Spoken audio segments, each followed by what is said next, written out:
Good morning, friends. We are going to study about literary terms. Our first literary term is alliteration, which means repetition. Alliteration is the repetition of a speech sound in the conspicuous words in a verse line. The word alliteration is derived from Latin littera, which means letters of alphabets.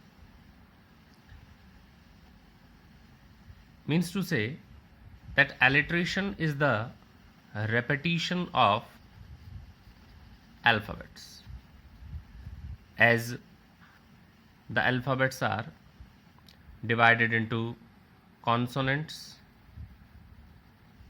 and vowels. Similarly, alliteration is also divided into two types. The consonant alliteration is called consonance, and here in English we study about consonants, while the alliteration of vowels is called assonance, which is generally not studied. The term alliteration that we study in English, that is the alliteration of consonants, or that is called consonance. As for example, when to the session of Sweet Silent Thought, famous sonnet by William Shakespeare, in the first line, the beginning alphabet, that is a consonant S, is repeated here. So we can say that here the sound S is used alliteratively. In Old English, alliteration was the organizing device of a verse line. Poetry was composed in alliteration, and that alliteration was called alliterative meter. Each line, means each poetic line, is divided into two half lines. Each poetic line is divided into two half lines of two stressed syllables, means each half line has two stressed syllables.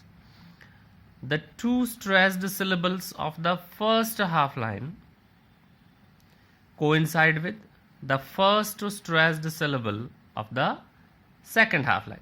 Each line is divided into two half lines. One first is this half line, and the second one is this.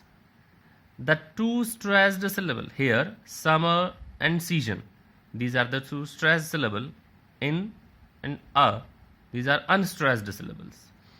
The two stressed syllables of the first half line coincide with the first stressed syllable of the second half line.